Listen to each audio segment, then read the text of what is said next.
Improvement એક્ઝામનું result finally આવી ગયું છે. ઘણા બધા વિદ્યાર્થીઓ પાસ થયા છે. પાસ કરતા ફેલ વધારે થયા છે, કેમ કે એકચ્યુઅલ રિઝલ્ટ તો 30% જ છે. તો 70% વિદ્યાર્થીઓ ફેલ પણ થયા છે. હવે આગળ જો તમે પાસ થયા છો તો શું કરવાનું અને ફેલ થયા છો તો શું કરવાનું? અમુક ઇમ્પોર્ટન્ટ ડેટ્સ છે, પ્લસ સાથે સાથે અમુક ઇમ્પોર્ટન્ટ વાતો છે. આ તમામે તમામ માહિતી આજના આ વિડીયોની અંદર મારે તમને આપવાની છે. તો જો તમે ચેનલ ઉપર નવા હોય તો સૌથી પહેલા તો ચેનલને સબસ્ક્રાઇબ કરીને બેલ નોટિફિકેશન પ્રેસ કરી દો, જેથી આવનારી જેટલી પણ અપડેટ્સ છે તમારા માટે એ તમને અહીંથી ઘરે બેઠા ફ્રી ઓફ કોસ્ટ મળી રહે. તમે જો આપણા વોટ્સએપ ગ્રુપમાં જોડાયેલા છો કોઈ પણ એડમિશનના તો કોઈ જ વાંધો નથી જોડાયેલા તો ડિસ્ક્રિપ્શન બોક્સમાં એક વોટ્સએપ ગ્રુપની લિંક છે, એમાં તમે જોડાયેલા રહેજો. અને આ વિડીયો થોડોક લાંબો પણ બની શકે છે, પણ વિડીયોનો એક પણ પાર્ટ સ્કીપ કરશો તો કદાચ ભવિષ્યમાં આવનારા ભવિષ્યમાં તમને તકલીફ પડી શકે છે. તો રિક્વેસ્ટ કરું છું કે વિડીયો ભલે તમે 2x ની સ્પીડે જોજો પણ સંપૂર્ણ વિડીયો જોજો. યસ દોસ્તો, મારું નામ છે પ્રિયેશ પટેલ. આપ સર્વેનું હાર્દિક સ્વાગત છે પ્રિયેશ વિદ્યાપીઠ યુટ્યુબ ચેનલની ઉપર. સૌથી પહેલા વન બાય વન આપણે બધી જ વાતો કરવાની છે. ઇમ્પ્રુવમેન્ટ એક્ઝામનું રિઝલ્ટ ડિક્લેર થઈ ગયું છે. હવે શું, તો જે વિદ્યાર્થીઓએ સરસ રીતે 1.5 મહિના કે 2 મહિનાનો જે ટાઈમ હતો એમાં તૈયારી કરી, ભલે પાસ થયા હતા પણ ઇમ્પ્રુવમેન્ટ માટે એક્ઝામ આપી, ઘણા બધા રિઝલ્ટ આપણી પાસે છે. હું બધા રિઝલ્ટ સાથે પણ એક વિડીયો બનાવવાનો છું. અત્યારે અમારી ટીમ રિઝલ્ટ ભેગા કરી રહી છે. ઘણાને ટોટલ 300 માંથી 250 થતું હોય તો એ 270 થઈ ગયું છે. ઘણાને 6 માર્ક વધ્યા છે, ઘણાને 15 માર્ક વધ્યા છે. કેટલાક એવા રિઝલ્ટ પણ અમારી પાસે છે જેમને 40 માર્ક વધી ગયા છે. ફિઝિક્સમાં ઘણા બધાને ઓછા માર્ક હતા, એમાંથી બહુ સારા માર્ક્સ થઈ ગયા છે. ઘણા બધાને માર્ક્સ ઘટ્યા પણ છે, પણ એનું કોઈ તકલીફ તો છે નહીં. બેસ્ટ ઓફ હતું, આપણે જે રીતે કીધું હતું એવી રીતે જ રિઝલ્ટ બન્યું છે. તો જો તમે કદાચ ફેલ પણ થયા છો તો પણ નિરાશ થવાની જરૂર નથી. ભગવાને તમારા માટે કંઈક સારી વસ્તુ જ લખેલી હશે એટલે તમે પાસ ના થઈ ગયા.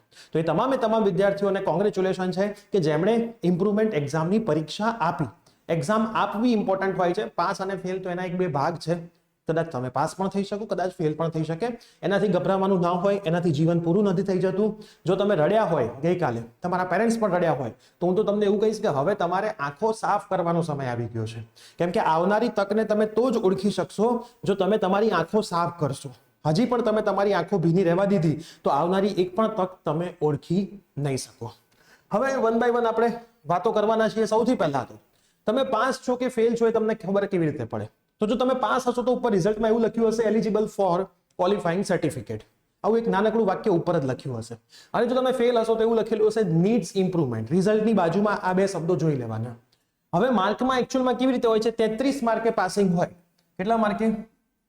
33 માર્કે પાસિંગ હોય. જો તમને 33 અથવા 33 થી વધારે માર્ક છે તો તમે પાસ જ છો. ઘણાને 28 માર્ક હશે તો 28 + 5 લખ્યું હશે, તો 28 + 5 મતલબ 33 છે, તોય તમે પાસ તો છો જ. બરાબર? તમારે આમાં ના ખબર પડે તો આ જોઈ લેવાનું. 28 + 5 વાળાને બી જ લખ્યું હશે એલિજિબલ ફોર ક્વોલિફાઇંગ સર્ટિફિકેટ, અથવા 27 + 6 હશે. બરાબર? ટોટલ 9 માર્કનું ગ્રેસિંગ છે. 9 માર્કના ગ્રેસિંગમાં પણ નિયમો શું?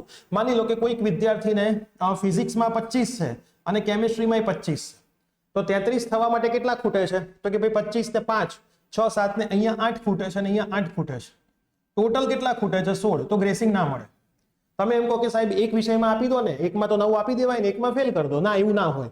ટોટલ જેટલા ખૂટતા હોય એ 9 અથવા 9 થી ઓછા હોવા જોઈએ. જેટલા સબ્જેક્ટ તમે આપ્યા હતા એમાં જે 33 થવા માટે ખૂટે છે એ 9 અથવા 9 થી ઓછા હોવા જોઈએ, તો જ તમને ગ્રેસિંગ મળે. બાકી એકેય સબ્જેક્ટમાં ગ્રેસિંગ ના મળે. મેક્સિમમ 9 માર્કનું ગ્રેસિંગ એટલે ખૂબ જ સરસ ગ્રેસિંગ કહેવાય. પેપર બોર્ડની એક્ઝામ કરતા સહેલા પણ ગ્રેસિંગ વધારે આપ્યું તો ખરેખર બહુ સારું ગ્રેસિંગ કહેવાય. ખાસ ધ્યાનમાં રાખજો. એવો મતલબ એબસન્ટ હશે. તમે ઘણા બધા મને પૂછતા હતા કે સાહેબ એબસન્ટ રહો તો શું થશે? મને ફેલ તો નહીં કરે ને? મારા ટીચર એવું કહેતા હતા કે ફેલ કરી દે.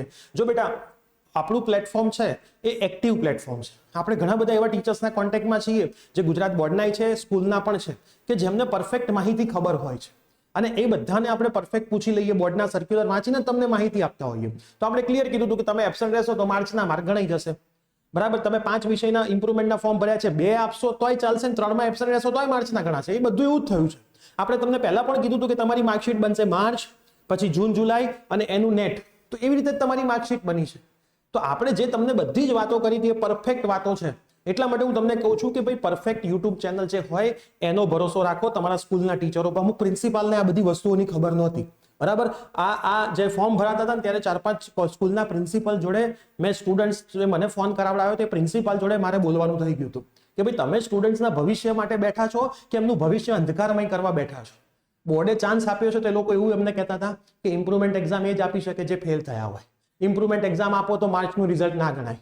મતલબ સ્કૂલના ટીચરોને કદાચ બધી ખબર હોવા છતાં સ્ટુડન્ટ્સને ભરોસો હેલ્પ નથી કરતા અથવા એમને કરવી જ નથી. અને આવું બધી સ્કૂલમાં નહોતું. 5 થી 10% સ્કૂલમાં જતું, પણ એના લીધે એ સ્કૂલના વિદ્યાર્થીઓ તો હેરાન જ થવાના ને. એમના પેરેન્ટ્સને પ્રોપર જવાબ એ લોકો આપતા નહોતા. એમને બસ એમની લાખ રૂપિયાની ફીસ અહીંયા લઈ લીધી, પછી એમનું માર્ચ મહિના સુધીનું કામ હતું. એમને તો નવી બેચમાં ઇન્ટરેસ્ટ હતો કે ત્યાંથી લાખ રૂપિયા બીજા આવશે. તો આવા ટીચરોથી ખાસ બચવું, આવી સ્કૂલોથી, આવા ટ્યુશન ક્લાસના ટીચરોથી પણ ખાસ બચવું જોઈએ. એવો મતલબ એબસેન્ટ હશે. પીઆર કોઈને લખેલા નથી, પર્સન્ટાઇલ કોઈને લખેલા નથી, એટલે ચિંતા નથી કરવાની કે સર મારે જ પર્સન્ટાઇલ લખ્યા નથી. કોઈને નથી લખેલા, જરાય ચિંતા કરવાની નથી. ગ્રેસિંગ માર્ક્સ હોય તો ફ્યુચરમાં કોઈ પ્રોબ્લેમ આવે? હાલ જે આવ્યું છે એ સ્વીકારી લો, બરાબર. તમે પાસ થયા છો એ જ મોટી વસ્તુ છે, કેમ કે રિઝલ્ટ એકચ્યુઅલમાં 30% આવ્યું છે. 30% રિઝલ્ટમાં તમે ગ્રેસિંગ સાથે પાસ થયા હોય કે ગ્રેસિંગ વગર પાસ થયા હોય, પાસ થયા એક બહુ મોટી વસ્તુ છે. તો ભગવાનનો આભાર માનો, જે મળ્યા છે એમાં ખુશી માનો, તો ભગવાન કદાચ ભવિષ્યમાં તમને વધારે આપશે. અમુક ગ્રેસિંગ વાળા વિદ્યાર્થીઓ કાલે રડતા રડતા ફોન કરતા હતા કે સાહેબ મને ગ્રેસિંગ આવ્યું. અલ્યા ભાઈ તું પાસ તો થયો છે, બીજા વિદ્યાર્થીઓ પાસ પણ નથી થયા. 9 માર્કનું ગ્રેસિંગ છે, ઘણા વિદ્યાર્થીઓ 10 માર્કે ફેલ છે. 1 માર્ક આવી ગયો તો એને ગ્રેસિંગ મળી જાત ને પાસ થઈ જાય. તો જે મળ્યા હોય ને એમાં હંમેશા ખુશી માનો, ભગવાનનો આભાર માનો, તો ભગવાનને એવું થશે કે ભાઈ જે આપ્યું છે એમાં વ્યક્તિ ખુશ છે, તો ભવિષ્યમાં હજી થોડુંક વધારે આપું. જો તમે આમાં જ ખુશ નહીં હો તો ભવિષ્યમાં ભગવાન આ લઈ લેશે. એટલે ખાસ તમે પાસ થયા છો એ બહુ મોટી વસ્તુ છે, બરાબર. પેરેન્ટ્સનો આભાર માનો, પેરેન્ટ્સના આશીર્વાદ લો, ટીચર્સના આશીર્વાદ લો જેમણે તમને ભણાયા હતા, અને ભગવાનના આશીર્વાદ લો. ભાઈ ભવિષ્યમાં તમને હજી સારું કરવા માટે, હજી ઇમ્પ્રુવમેન્ટ કરવા માટે મદદરૂપ થાય. હવે આપણે આગળ વધીશું. પાસ થયા છે તો કેટલી વસ્તુનું ધ્યાન રાખવાનું છે. સૌથી પહેલા તમે જો પાસ થયા હોય તો તમારે શું કરવાનું છે કે ભાઈ વેકેન્ટ કેટલી છે સીટ્સ રાઉન્ડ 1 માં. આમ હું ડિગ્રી એન્જિનિયરિંગની વાત કરું છું, જે લોકો ફર્સ્ટ સેમમાં એન્જિનિયરિંગમાં એડમિશન લેવાના હોય. ફાર્મસીમાં તો હજી રાઉન્ડ 1 ચાલુ જ છે. ફાર્મસીની હજી કોઈ પ્રોપર અપડેટ આવી નથી કે જો રિઝલ્ટ આવી ગયું છે તો જે પાસ થઈ ગયા છે એને રાઉન્ડ 1 માં લેશે કે નહીં, બરાબર. જો એની અપડેટ આવે છે આજકાલમાં તો એનો વિડીયો પણ હું અલગથી બનાવી દઈશ. પણ રાઉન્ડ 2 જે ચાલુ થવાનું છે, ડિગ્રી વાળા વિદ્યાર્થીઓ, એન્જિનિયરિંગ વાળા વિદ્યાર્થીઓ, એમને તો રાઉન્ડ 2 માં સમાવવાના છે, કેમ કે એમનો રાઉન્ડ 1 પતી ગયો છે. ફાર્મસીનો રાઉન્ડ 1 હાલ ચાલુ છે. તો હવે શું અપડેટ આવે છે ફાર્મસીની એ તમને કહીશું. પણ જે એન્જિનિયરિંગ વાળા વિદ્યાર્થીઓ છે એમને તો ફિક્સ જ છે કે તમારું નવું મેરિટ હવે આવવાનું છે. ડેટ્સ ને બધું હું તમને જણાવું છું. વેકેન્ટ લિસ્ટ ખાસ જોઈ લો, કઈ કઈ કોલેજમાં કેટલી સીટ્સ ખાલી છે. એસીપીસી નું ટાઈમ ટેબલ જોઈ લો, હું હમણાં તમને બતાવું છું. કોલેજ અને બ્રાન્ચનું લિસ્ટ અલગ કરી લો જેમાં તમારે લેવાનું છે. એનું રીઝન છે કે ભાઈ આ બધી વસ્તુઓ માટે પછી આપણો ટાઈમ નથી. મેરિટ રેન્ક આવી જશે, 5 તારીખ છે, હું તમને જો બતાવી પણ દઉં. અહીંયા આપણે ટાઈમ ટેબલ ઓપન કરીને જ રાખ્યું છે. જો ઓનલાઈન કેન્સલેશન, ઘણા બધા વિદ્યાર્થીઓને મેનેજમેન્ટ કોટામાં એડમિશન લઈ લીધું હોય ઓફલાઈન, તો તમારે રાઉન્ડ 1 માં મળેલી ફીસ પાછી જોઈતી હોય તો કેન્સલ કરવાની ડેટ હજી ચાલુ જ છે. 2/8 છેલ્લી તારીખ છે. તો તમે ઓનલાઈન વિથડ્રો કરી શકો છો. એટલે તમારી ફીસ તમને એસીપીસી ના રાઉન્ડ પત્તા 3 મહિનામાં પાછી એ જ એડ્રેસ પર આવી જશે. ઓનલાઈન ફોર્મ ભરવાનું જેમને બાકી હતું એ 29/7 છેલ્લી તારીખ હતી, ગઈકાલ છેલ્લી હતી. આપણે ઢગલો વિડીયો બનાવ્યા હતા કે તમે પાસ હોય કે ફેલ હોય એક વખત તમારે ફોર્મ ભરવું કમ્પલસરી છે. જો તમે પહેલા ભરી રાખ્યું હતું તો બહુ સારું હતું, ભલે પછી ફેલ થયા તો ફરીથી નહોતું ભરવાનું. પણ જો તમે એ વખતે ફોર્મ જ નહોતું ભર્યું તો ગઈકાલ છેલ્લી તારીખ હતી. હવે તમે ફોર્મ ભર્યું નથી એનો મતલબ તમને રાઉન્ડ 2 માં આ લોકો લેશે નહીં. ઘણા બધા વિદ્યાર્થીઓ છે, 10 થી 12% એવા વિદ્યાર્થીઓ જે તેમને પહેલાય ફોર્મ નહોતું ભર્યું, ફેલ હતા, હજી ફોર્મ નથી ભર્યું. મતલબ એ લોકો આખી દુનિયાથી જ અલગ દુનિયામાં છે. એમને વેબ સિરીઝમાં ઇન્ટરેસ્ટ છે, એમને કયા મૂવી આવે છે એમાં ઇન્ટરેસ્ટ, એમને એમના ભવિષ્યની કોઈ ચિંતા નથી. પછી ફેલ થાય છે ને એ દિવસે દોડાદોડી કરે છે. મતલબ હવે જો ડેટ પતી ગયા છે 29 તારીખ, આજે દોડાદોડી કરશે કે મારે ફોર્મ ભરવું છે, હવે કશું ના થાય. તો અત્યાર સુધી ક્યાં હતા તમે? અત્યાર સુધી ફરીથી ટાઈમ આપ્યો તો ફોર્મ ભરવાનો. આપણે વિડીયો બનાવ્યા છે પણ એમને વિડીયો નથી જોયા, એમને એમના ભવિષ્યની કોઈ ચિંતા છે નહીં, તો એનો કોઈ હવે થાય નહીં. તો જો તમારે ફોર્મ ભરવાનું બાકી છે, એક પણ વખત એસીપીસીમાં ફોર્મ ભર્યું નથી, એટલે હવે ભૂલી જાઓ. તમે જો ઇમ્પ્રુવમેન્ટમાં પાસ પણ થયા છો ને તો પણ તમને એડમિશનમાં એડ નહીં કરે. તમે જો પહેલા ફોર્મ ભરેલું હશે તો ચાલશે, એક્ઝામ પછી ફોર્મ ભર્યું છે તોય ચાલશે. એક વખત ફોર્મ એસીપીસીમાં ભરેલું હોવું જોઈએ તો જ તમને રાઉન્ડ 2 માં એડ કરશે, બાકી હવે તમને રાઉન્ડ 2 માં એડ કરશે નહીં. ઇમ્પ્રુવમેન્ટની બધી મહેનત પાણીમાં. એવા વિદ્યાર્થીઓ શું કરવું જોઈએ એના માટે અમને વોટ્સઅપ કરજો. અમુક કોલેજ ઓફલાઈન એડમિશન આપે છે, અમે તમને ગાઈડ કરીશું. ત્યાં જઈને તમે ઓફલાઈન હાલ તો લઈ જ લેજો, નહીતર એ શીટ ભરાઈ જશે. કોમ્પ્યુટર આઈટીમાં જ લેવું હોય તો એ શીટ ભરાઈ જશે. તો અમારા નંબર પર વોટ્સઅપ કરજો, તો અમારી ટીમ તમને ગાઈડ કરશે. એ રીતે તમે કરી લેજો, નહીતર ત્યાંય અટકી જશો. કેમ કે હવે કદાચ ફોર્મ ભરવાનું પાછું ચાલુ નહીં થાય. પછી publication of revise merit list 5/8 નવું મેરિટ આવશે. આપણે એ દિવસે 100% લાઈવ કરીશું. ચેનલ પર રહેજો. ઘણું બધું મારે તમને કહેવાનું છે, કેમ કે ટાઈમ આપણી પાસે ઓછો છે. એક જ રાઉન્ડ છે, એક રાઉન્ડમાં કરો ભૂલો એટલે ગયા. 5/8 મેરિટ આવશે, બધાનું મેરિટ બદલાશે. એક્ઝામ આપી હોય કે ના આપી હોય મેરિટ બદલાશે, બરાબર. 5/8 થી 8/8, 5, 6, 7 ને 8 4 દિવસનો ખેલ છે. 4 દિવસમાં તમારે પરફેક્ટ ગેમ રમવાની છે. કેવી રીતે ગેમ રમવી, શું કરવું, બધું હું તમને ગાઈડ કરીશ અને હું બધાને કોમન ગાઈડ કરીશ. જે લોકો પરફેક્ટ એમાં સ્માર્ટ વર્ક કરશે, થોડું હોમવર્ક કરશે, એ લોકો જીતશે, બાકી બધા થોડા પાછળ રહી જશે. આ એક જ ખેલ છે તમારી પાસે. નહીં યાર, તમારું એલોટમેન્ટનું લિસ્ટ આવી જશે 12 તારીખે. પછી કેવી રીતે આગળ વધવાનું છે એના પણ હું લાઈવ કરીને તમને સમજાવીશ. પણ હાલ આપણે એનાથી આગળ વધતા નથી. તો આ ડેટ ક્યાંક નોટ ડાઉન કરી લેજો. 5/8 હું તો તમને યાદ કરાવીશ જ. બેલ નોટિફિકેશન ખાસ દબાઈ રાખવાની ચેનલ પર. સબસ્ક્રાઇબની બાજુમાં એક બેલનો આઇકોન હોય. એ બેલનો આઇકોન તમે દબાવો ને, બરાબર, મંદિરની અંદર જે ઘંટ હોય ને એવો એક આઇકોન હશે. એ દબાવીને ઓલ નોટિફિકેશન ઓન કરી દેવાની. એટલે હું કોઈ પણ અહીંયા વિડીયો મુકાવડાવું તરત જ નોટિફિકેશન આવે. ટાઈમ કાઢીને જોઈ લેવાનું. અથવા ઘરમાં જે સૌથી ફ્રી મેમ્બર હોય ને એને કહેવાનું, ભાઈ તું જોઈ લે, કામની વસ્તુઓ મને કહી દે. ઠીક છે? તો 12 તારીખ સુધીનું આપણે તમને કીધું છે, બરાબર. 5/8 આપણે ફરીથી મળવાના છે. તો મેં તમને એ જ કીધું, કોલેજ બ્રાન્ચનું લિસ્ટ બનાવી લો, એસીપીસીના ટાઈમ ટેબલની પ્રિન્ટ કાઢી લો, વેકેન્ટનું લિસ્ટ, કેટલી સીટો રાઉન્ડ 1 પછી ખાલી છે, આ તમામ વસ્તુ આપણે આપણી એપ્લિકેશનમાં ફ્રીમાં મૂકેલી છે. આપણી એપ્લિકેશન પ્રિયસર વિદ્યાપીઠ એન્ડ્રોઈડ અને આઈફોન બધામાં અવેલેબલ છે, પ્લે સ્ટોર, એપ સ્ટોરમાં.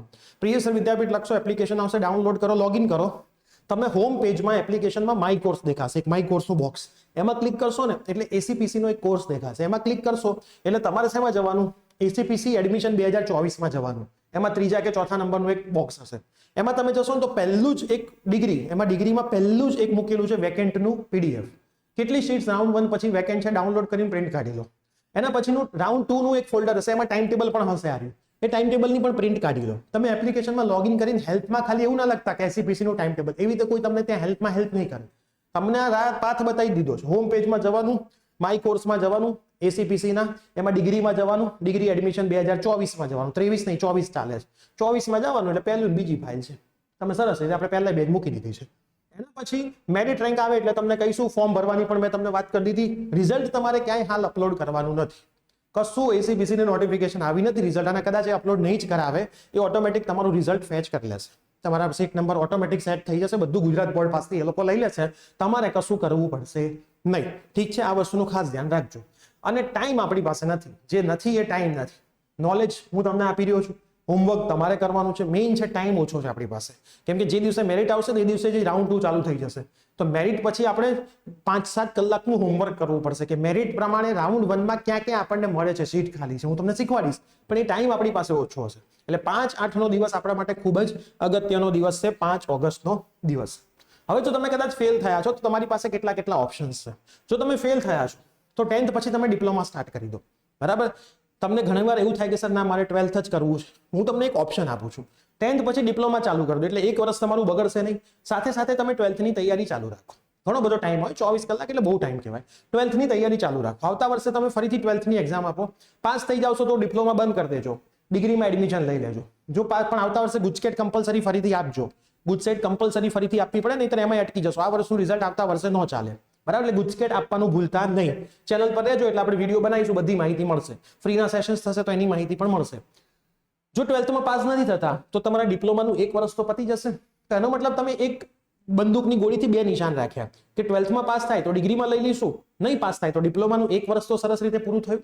જો તમે ખાલી 12માની તૈયારી કરશો ને એકાદમાં પાછા ફેલ થયા એટલે પાછું વર્ષ બગડશે. તો એવું ક્યારે કરાય? અને બંને સાથે થાય. બરાબર? બંને સાથે થાય. અથવા એનઆઈઓએસ બોર્ડથી કરી લો. હું પોતે એનઆઈઓએસ સજેસ્ટ નથી કરતો, પણ વાંધો આવતો નથી. ગુજરાતની 50 થી 60% કોલેજ એનઆઈઓએસ થી એડમિશન આપી દે છે. બહુ સારી નહીં, બરાબર, બહુ સારી ના જ પાડી દે છે. બરાબર? હવે એનઆઈઓએસમાં શું ચાલે છે મારે વધારે આ પ્લેટફોર્મ પરથી ના કહેવાય, એ તમને બધી ખબર જ છે. તમે કોઈ એનઆઈઓએસના એજન્ટને પકડશો એટલે તમને બધું જ માર્ગદર્શન આપી દેશે. બરાબર? આ એક બીજો ઓપ્શન છે. રીચેકિંગમાં હું પાસ થઈ જઈશ. રીચેકિંગની અપડેટ તો જેવી આવે છે આજકાલમાં આવી જ જવી જોઈએ. આપણે આપણા બોર્ડની વેબસાઇટ પણ જોઈ લઈએ આવી છે કે નથી આવી. તો એની અપડેટ હું તમને આપીશ. પણ આ વખતે રીએસેસમેન્ટ નથી, તમને પેપર જોવા નહીં મળે.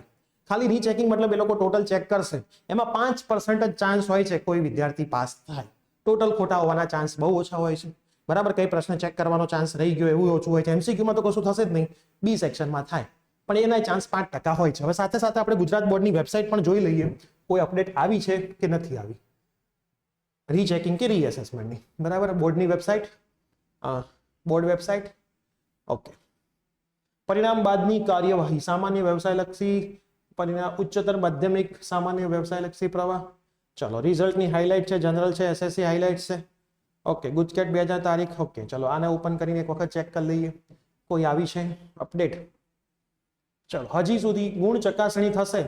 બરાબર? એ ગુણ ચકાસણી તમામ વિષયમાં કરવામાં આવશે. પુનઃ મૂલ્યાંકન નથી, આ વખતે પુનઃ મૂલ્યાંકન થવાનું નથી, બરાબર. ઓનલાઈન ફોર્મ ભરવાનું છે, બધું તમારે ઓનલાઈન જ કરવાનું છે, પણ હજી સુધી આમાં કશું એના વિશે લખેલું દેખાતું નથી.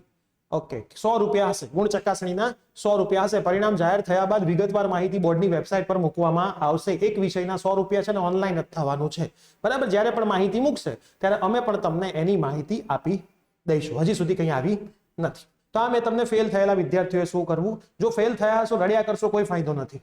રડવાથી જો માર્ક સુધરતા હોય તો મને કહેજો, હું 100 માણસોની ટીમ મોકલીશ, એ આવીને તમારા ઘેર રડ્યા જ કરશે. બધા ભેગા થઈને રડજો. જો તમારા એક વ્યક્તિ રડવાથી 1 માર્ક વધી જતો હોય તો ક્યારે પરીક્ષામાં ફેલ થાવ તો પહેલું કામ તો રડવાનું કરવું જ ના જોઈએ. દરેકે દરેક વિદ્યાર્થીને પોતાને ખબર જ છે કે એને મહેનત નથી કરી એટલે ફેલ થયો છે. હું એવું જ માનું છું કે બહુ મહેનત કરો અને ફેલ થાવ એવું બને જ નહીં, કેમ કે 100 માંથી 33% માર્ક જ લાવવાના છે.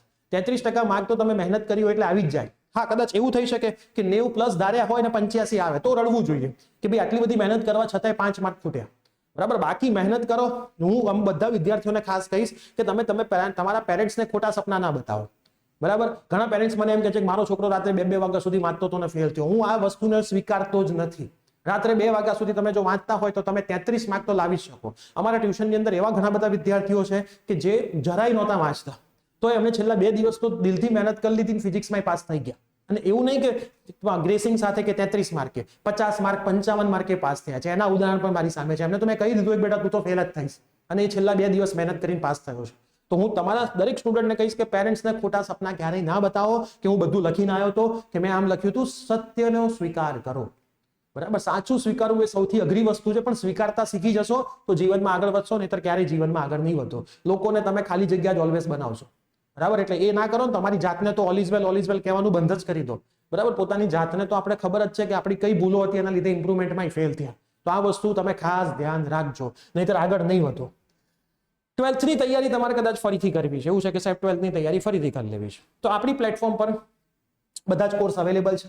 તમે આ નંબર પર ઓનલી વોટ્સઅપ કરવાનો છે, કોલ નથી કરવાનો. કોલ ઉપર આન્સર જ નહીં આપીએ, બરાબર. ઓનલી વોટ્સઅપ કરીને તમે વધારે માહિતી મેળવી શકો છો, બરાબર. તમે વોટ્સઅપ કરશો કે 12th ની ઇમ્પ્રુવમેન્ટ બેચની તૈયારી કરવી છે તો તમને બધી જ માહિતી આપશે કે ઇમ્પ્રુવમેન્ટ બેચમાં કેટલી વસ્તુ હોય છે. લાઈવ સેશન આપણે રાખતા નથી, રેકોર્ડિંગ રાખીએ છીએ, કેમ કે તમારું પણ કંઈક કરવું હોય તો તમે એને પરફેક્ટ બેલેન્સ કરીને આપણી સાથે તૈયારી કરી શકો. કઈ રીતે વિડીયોઝ મળશે, કઈ રીતે ડીપીપી મળશે, MCQ પ્રેક્ટિસ, બધી જ માહિતી તમને આપીશું. તમે સરસ તૈયારી કરી શકશો. આપણા ઇમ્પ્રુવમેન્ટમાં offline Gujarati medium English medium અને ઓનલાઈન ગુજરાતી મીડિયમ ઇંગ્લિશ મીડિયમમાં થઈને 300+ વિદ્યાર્થીઓ જોડાયેલા હતા. એમનું શું રિઝલ્ટ આવ્યું છે, કેટલા પર્સન્ટેજ ટોટલ રિઝલ્ટ છે, એ તમામ માહિતી સાથે કાલ સુધીમાં હું વિડીયો મૂકીશ, કેમ કે આજે હજી બધું કામ થશે. હજી બધાના રિઝલ્ટ અમે કલેક્ટ કરી રહ્યા છીએ, કેમ કે આટલા બધા વિદ્યાર્થીઓના રિઝલ્ટ કલેક્ટ કરવામાં થોડો ટાઈમ જાય. ગઈકાલે અમારી આખી ટીમ બહાર હતી, આજે આવી ગઈ છે, એટલે આજે અમારું કામ ચાલુ થઈ જશે.